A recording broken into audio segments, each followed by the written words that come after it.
Okay, let's take a look at what it means to compose two linear transformations, or a resulting transformation is called the composition of two transformations. So let's start with a transformation T from Rk to Rn given by T of x equals Ax. And let's say we have another linear transformation, S from Rn to Rm, given by S of x equals Bx, right? At this point, now that we know that a transformation being linear is identical to a transformation being expressed as matrix multiplication on the left, we know that's one and the same, right? And so if I ever write something like this without saying it's linear, we know implicitly that it is linear, because if we can write this transformation as such, then it's necessarily linear. Well, let's give a definition. The composition transformation, which we usually just say the composition of S and T. Well, let's not say S and T, and we'll see why later. Let's just for now, let's say the composition transformation is defined by,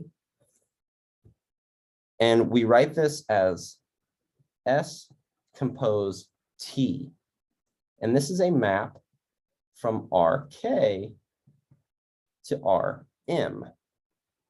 Okay, so why is this a composition? Well, here's what we do. S compose T is a map more explicitly where you first apply the transformation T, right? And so you have a vector X that lives inside Rk. You apply the transformation T and you get a vector in Rn, which is the vector Ax, right? And then you first apply T and then you apply S to Rm. And then you get a vector B times A of X, which we know would just be BA of X. And so the composition is first T and then S, right? It's both maps where you apply T first and then S. And so here, just from this definition, this implies that S compose T of X, which is also written as S of T of X. It's counterintuitive, right? When it's composition, right? What do we do? Well, if you are English, or if you live on the left side of a projected map, you read left to right, but composition is read right to left, right? And so that means you apply T first and then S. So when you see a composition, S compose T, that actually means you apply the map T first and then you apply the map S first. Well, this is actually BA of X. So the matrix representing the composition here, S compose T, is the product BA, right? Let's look at an example here. Let's say T has the matrix. So this is a linear transformation with, here, let's write it this way. Let's see, T of X equals AX, where A is 1, 2, 2, 0, and then S of, they should be different vectors, right? So maybe let me say Y here equals BY, where B is the matrix 2, 3, 0, 1. Then let's find C such that S composed T of X equals CX, right? Well, we know what it is. We know that C should be B times A.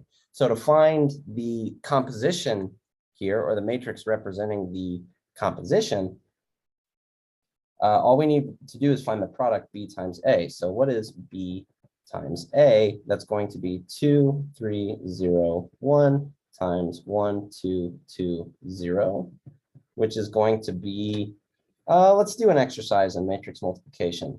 This is going to be 2 times 1 plus 3 times 2 for the first component. And then we have 2 times 2 plus 3 times 0 for the second component of the first row. And then in the second row, we're going to have 1 times 0 plus 2 times 1. And then it looks like we're going to have 2 times 0 plus 1 times 0, which gives us the matrix 8, 4, 2, 0. And so this is the matrix for the composition S composed T. Now, you may have noticed in the definition, or when I defined transformation, linear transformation composition, what did we require? Or what had to be in agreement for us to be able to compose two transformations? Well, we need that the codomain of the first map is the same as the domain of the second map, right? Here, in this case, we did T compose S because first we go from RK to RN, and then from RN to RM. What were to happen if we were to try to do T compose S of X, right? If you were to flip the order, well, this would be T of S of X, but then that would be a map.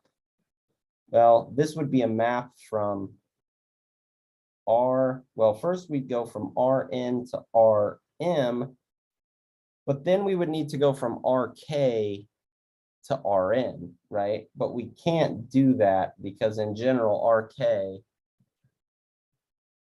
like K and M have different values here. But when we're the same, when they are the same, when K and M in this case would be the same, then you can exchange the order.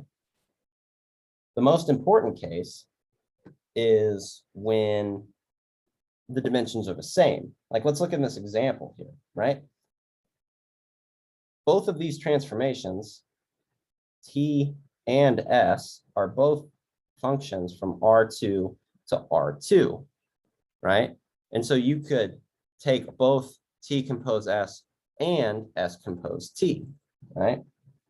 So in this case, in the example, could find both T compose S of X and S compose T of X, right? And what would these be? Why do they differ? Well, it depends on which function you apply first, right? This is T of S of X, and this is S of T of X, right? And those are very different functions, right? Flipping the order of composition gives you something very different. And in the case when you can, right? Like in the case when B, T, and S are transformations from, say, Rn to Rn, we have a concept of inverses. So let's consider the case. So now let's look at inverses of transformations. So let's say T from Rn to Rn is defined by the matrix A. And S is also a linear transformation from Rn to Rn, defined by S of x equals, let's say, B of x here. Then, and let's require one more or another restriction here. Let's say that these are linear transformations such that when you compose in either order, you get the identity map, right? The identity map is a map that takes a vector and the output is itself, right? If both of these hold, then we say S is the inverse of T. I mean, or T is the inverse of S, right? I mean, it's interchangeable. Because what are we doing here? Well, first, let's say i.e., we would say S is, we would write it as T inverse for a transformation, right? Because what are we doing? Well, let's look at the case S of T of X. When we look at this case, we're applying T first, which is a map from, let me write it differently. T, or S composed T of is a map from R2 to R2, but there's a pit stop on the way, right? Like first you apply the matrix T, and then you apply the matrix S. And so we would start with some vector X. We get AX when we apply T, but then we get BA of X equals X, right? Because if it's the inverse, like we have this criteria, right?